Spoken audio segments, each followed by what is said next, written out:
Boa noite a todos, que a paz de Jesus esteja sempre presente em nossos corações. Convido a todos para fazermos uma oração como preparação para a nossa preleção.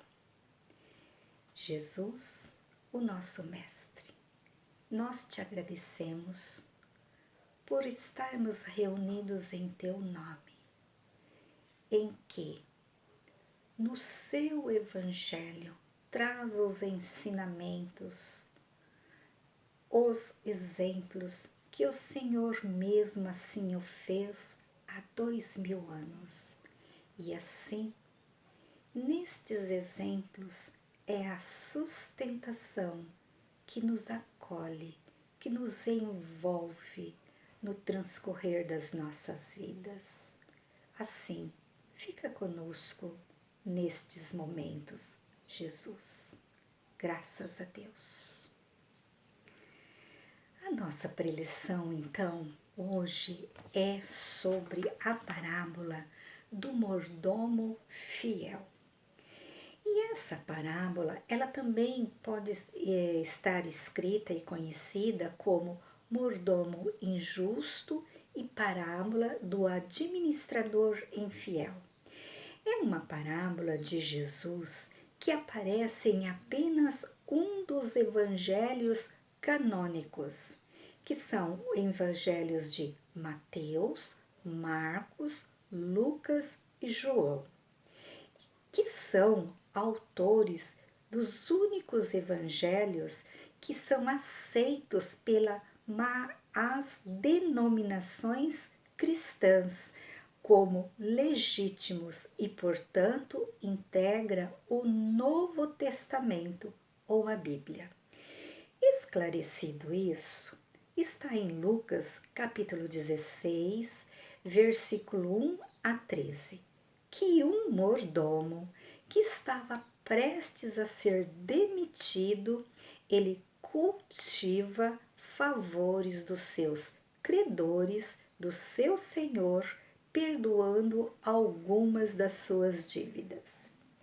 E ainda continua dizendo a seus discípulos: um homem tinha um administrador que foi denunciado por estar esbanjando seus bens.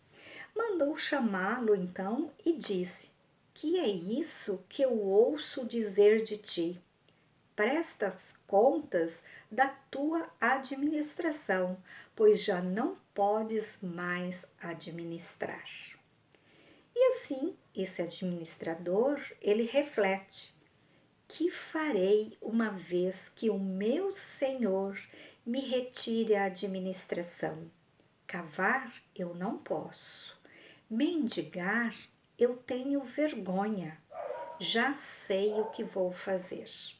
Convocou todos os seus devedores e ao primeiro disse: quanto que deves ao meu senhor? Ele responde: 100 barris de óleo. Então ele fala assim para ele: toma a sua conta e escreva aqui 50. Observa, ele devia 100, mas ele toma uma decisão de falar para a pessoa escrever que só devia 50. E assim ele vai e chama o segundo: devo 100 medidas de trigo.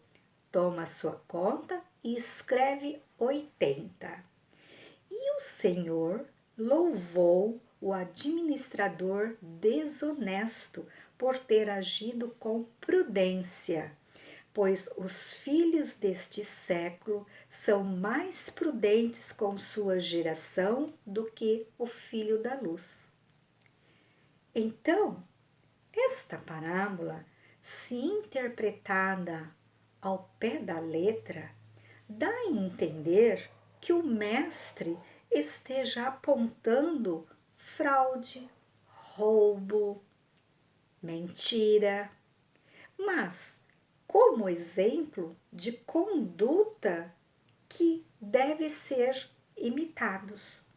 Considerado então em seu verdadeiro sentido, segundo o Espírito, que vivifica, ou seja, que dá vida. E ela encerra então uma profunda lição de sabedoria e de bondade que poucos hão sabido entender o que está nesta parábola.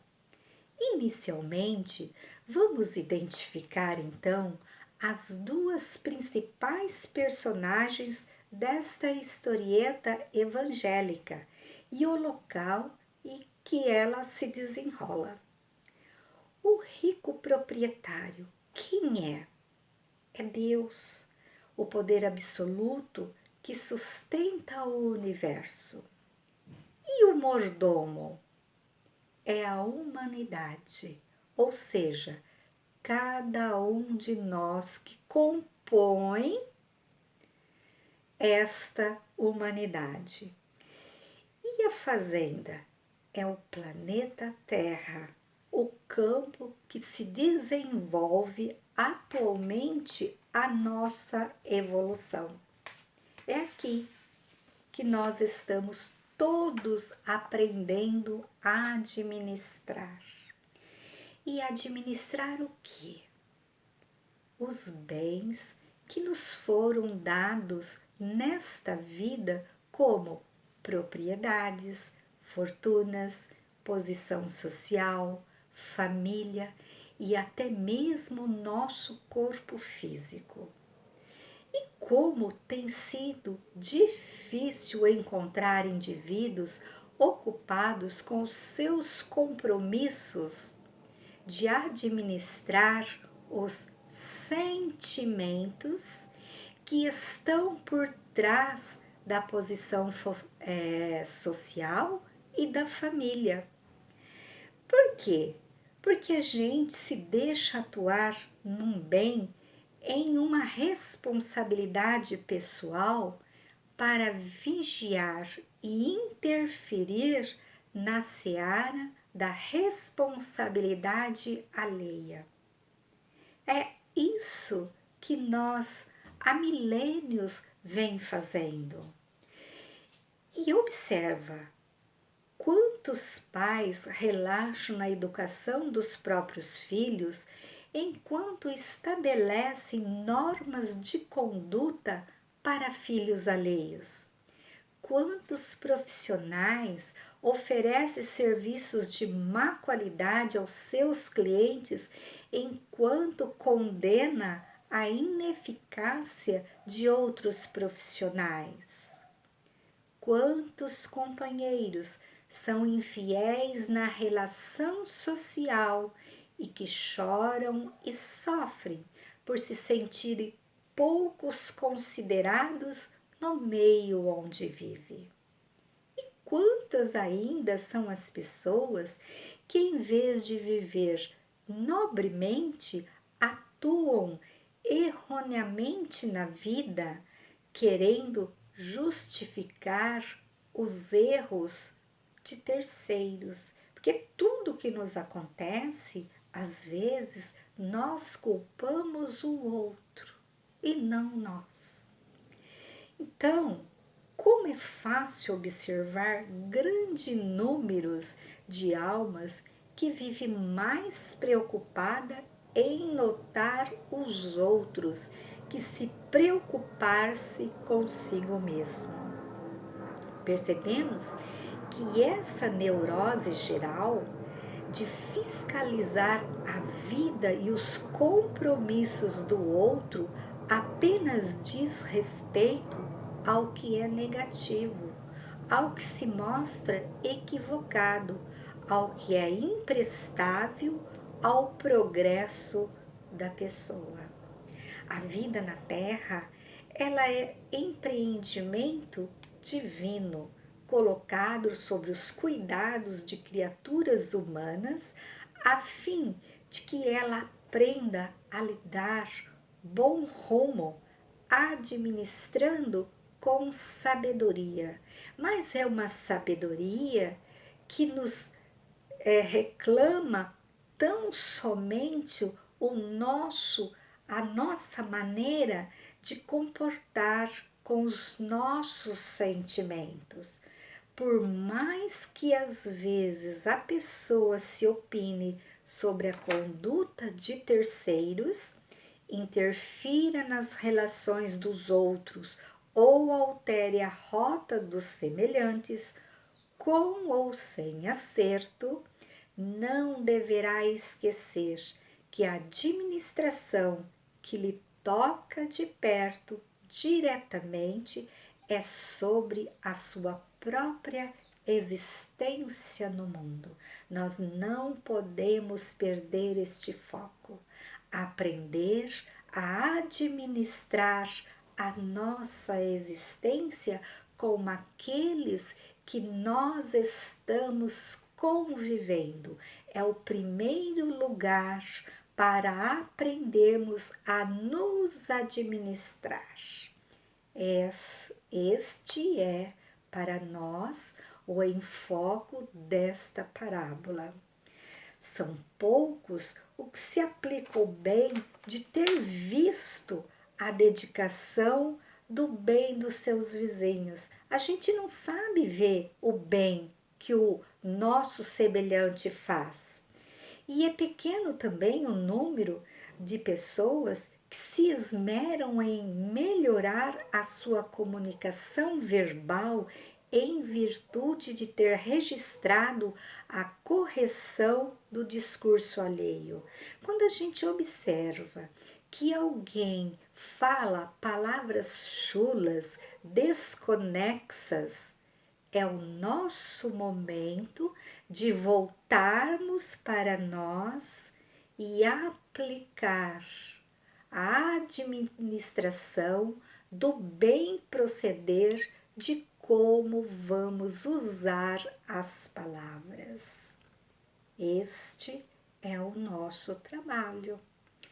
Tudo nos é colocado à disposição do Supremo Senhor durante algum tempo, a fim de serem movimentados para o benefício geral, mas a realidade não nos pertence, porque a prova disso está em sempre chegar o dia em que seremos despojados dela, quer nós queiramos ou não, seremos chamados à nossa revelia.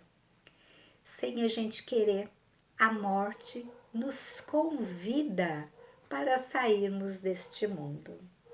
Agora, a nossa infidelidade consiste em utilizarmos desses recursos egoisticamente, como se fosse patrimônio nosso, dissipando-o ao sabor de nossos caprichos, esquecidos de que não poderemos fugir à devida prestação de contas quando pela morte formos despedidos da mordomia.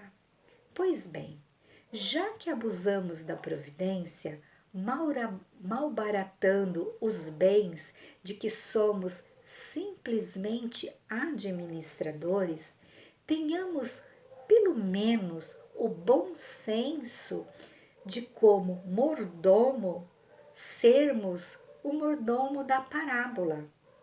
E o que este mordomo fez para ter os favores quando demitido do cargo que desempenhava? Ele tratou logo de fazer amigos, reduzindo as contas dos devedores do seu amo. É o que Jesus nos aconselha quando diz: cultivai amigos com as riquezas injustas. Em outras palavras, o que isso quer dizer? Que significa que os sofredores de todas as matizes são criaturas que se acham endividadas perante Deus. São pessoas que erraram, que têm contas a saldar com a justiça divina, e auxiliá-los em suas necessidades, minorando-lhes as dores e aflições, equivale diminuir-lhes as dívidas, uma vez que, via de regra, todo sofrimento constitui resgate de débitos contraídos no passado. E isso a gente pode fazer quando nós estamos numa casa espírita, sendo acolhedores fraternos. Almas queridas que nos chega com tantas dores, sofrimentos emocionais, morais. É dever nosso administrar naquele instante os nossos melhores sentimentos, aprendendo a ouvi-los, aprendendo a ser paciente nas suas dores, porque a gente não sabe no amanhã se seremos nós que estaremos na mesma posição. E isso nós podemos também fazer na nossa família. Quando um ente chega que ele está ali desequilibrado, ele está nervoso, ele não está falando palavras certas, é momento de aprendermos a nos administrar, a voltar para nós o nosso entendimento e ali sermos então o instrumento da bondade para que naquela família, naquele momento, a paz volte a reinar. Nós precisamos então aplicar essa administração primeiro em nós e não no outro. E se assim nós agimos, ganharemos a amizade e a gratidão desses infelizes que se solidarizarão conosco quando deixaremos este mundo, bem assim a complacência do Pai Celestial, porque muito lhe apraz ver-nos tratar o próximo com misericórdia. Não é fácil para os espíritos de pouca evolução, com os que estagiamos no hálito da terra, atravessar vitoriosamente os mais diversos caminhos, as variadas experiências de aprendizado e de testemunho de fidelidade às leis de Deus, impressa nas fibras mais íntimas da nossa alma. Dessa maneira, cabe aos indivíduos renascidos no berço terrestre, na família, o investimento dos seus melhores esforços, traduzindo em coragem, em boa vontade, a fé ardente de confiança em Deus, em nós, da nossa capacidade, e que isto sendo lúcido para o bem, conduzir os rumos dessa concessão da nossa vida, porque a vida é um bem grandioso que Deus nos dá. Cada um terá que dar conta de tudo quanto realizou no campo das lides terrenas. Esse encontro com a consciência consigo mesmo até o pulsar da verdade traz ansiedade, torturas para quem apropriou dos valores da vida, mas ela tem um grande sabor de ventura e cores de júbilo, de alegria para aqueles que assim conseguiu atravessar o caminho aplicando esta sabedoria de administrar. E assim, tudo isto feito pelos códigos das leis divinas de Deus, o nosso próprio destino será um outro, pois os filhos deste século são mais prudentes com sua geração do que os filhos da luz. O que é que vem a ser isto? Não falta aqui na terra quem admire os filhos dos séculos pelo fato de se empenharem a fundo com inteligência, com bravura, com sacrifício, com renúncia, até no sentido de se assegurarem aquilo que chama o seu futuro.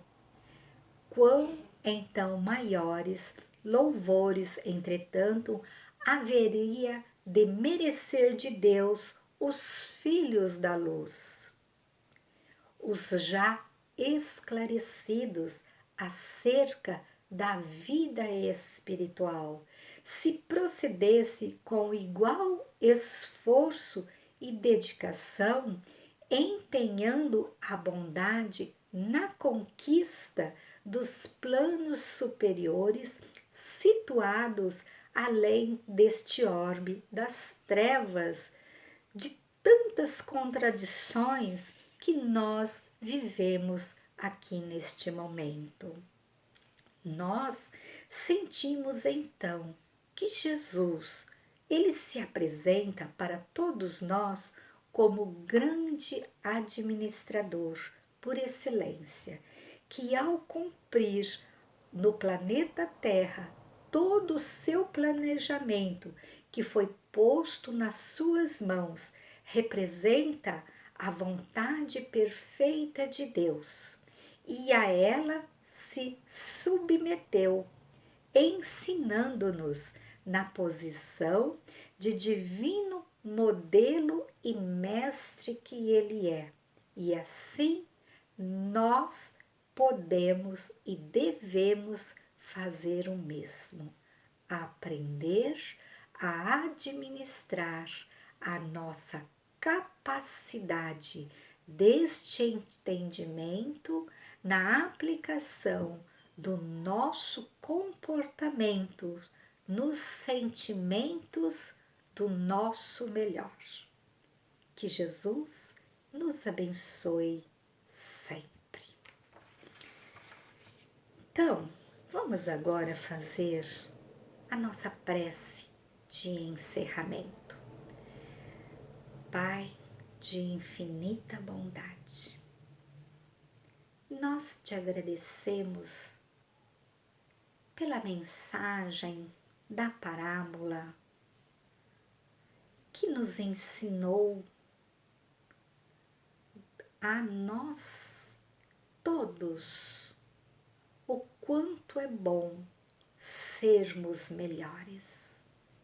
E assim, nestes instantes, te rogamos que as tuas bênçãos de amor seja estendida a todos os corações, a todas as famílias que o te buscam e que por nós, neste momento, estamos irradiando o nosso melhor. Que todos eles recebam a paz, a serenidade e o amor.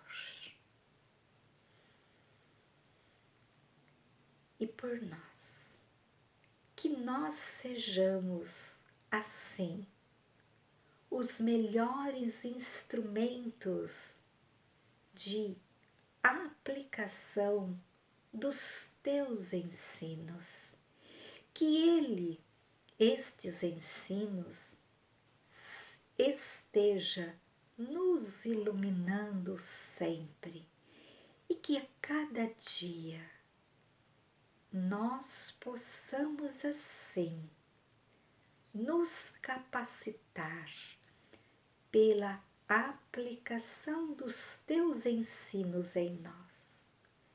E assim te agradecemos por tudo que tem nos dado. Que Deus seja louvado sempre. Graças a Deus.